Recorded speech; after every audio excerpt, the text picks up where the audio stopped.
মিরপুর ১৪ আসন। এটি শুধু সংসদীয় আসন নয়, বরং ঢাকার পুরনো আবাসিক এলাকা, ঘনবসতিপূর্ণ কলোনি, নিম্ন ও মধ্যবিত্ত মানুষের জীবনের জটিল বাস্তবতার এক সংমিশ্রণ।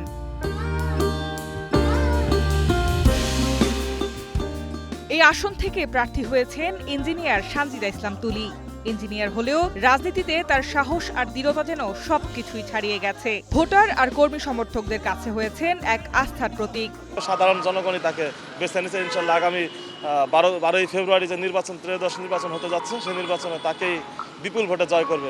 সানজিদা ইসলাম তুলি আপাকে ইনশাল্লাহ আমরা 12 তারিখ ভোটের মাধ্যমে আমরা বিজয় করে নিয়ে আসবো ইনশাল্লাহ।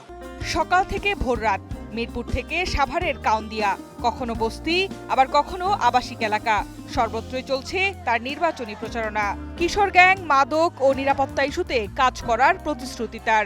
ভবিষ্যৎ প্রজন্ম যারা আছে তাদের জন্য এটা একটা নিরাপদ, বাসযোগ্য, সুন্দর ঢাকা 14 যেন আমরা পরিষ্কার পরিচ্ছন্ন গ্রিন ঢাকা 14 গঠন করতে পারি।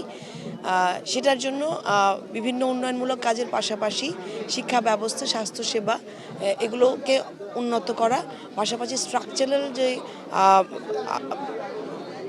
উন্নয়নগুলো আমাদের আনা দরকার, যেমন আপনার রিফর্মগুলো করা দরকার। সেই জায়গাগুলোতে আইনের যেই জায়গাগুলোতে আমাদের কাজ করার দরকার আছে, সেই জায়গাগুলোতে ইনশাল্লাহ আমরা যদি নির্বাচিত হই সেই জায়গাগুলোতে কাজ করব।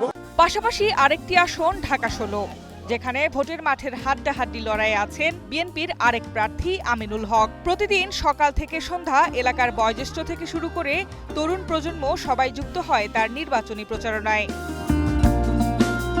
নির্বাচিত হলে কালশী ও মিরপুর এলাকার মানুষের দীর্ঘদিনের উচ্ছেদ আতঙ্ক দূর করতে স্থায়ী পুনর্বাসনের ব্যবস্থার কথা জানালেন এই বিএনপি প্রার্থী। আমার এই এলাকার বেশ কিছু বস্তিবাসীর এলাকায় আমরা গিয়েছি, যারা আমাদের নিম্ন এবং মধ্যম আয়ের মানুষ। আল্লাহ যদি আমাকে কবুল করে, আমরা সেই মানুষগুলোর জন্য সবার আগে স্থায়ীভাবে পুনর্বাসনের ব্যবস্থা করতে চাই ইনশাআল্লাহ। প্রচারণার মাঝেই প্রতিদ্বন্দ্বী প্রার্থীর বিরুদ্ধে গুরুতর অভিযোগ তোলেন এই নেতা। পাশাপাশি ভোট নিয়ে অপপ্রচার ও ষড়যন্ত্রের বিরুদ্ধে সতর্ক থাকার আহ্বান তার।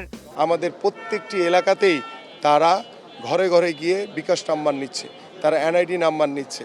এইভাবে তারা একটি নির্বাচনকে বানচাল করার জন্য তারা এই ধরনের মিথ্যাচার, প্রতারণার সাহায্য নিয়ে তারা আগামী নির্বাচনে অংশগ্রহণ করতে চাচ্ছে। রাজনৈতিক বিশ্লেষকদের মতে প্রতিশ্রুতি আর অভিযোগের হিসেব ছাপিয়ে এই দুই আসনে জয় নির্ধারণ হবে ব্যালটে জনগণের রায়ের মাধ্যমে। H A Mitu, green news, Dhaka.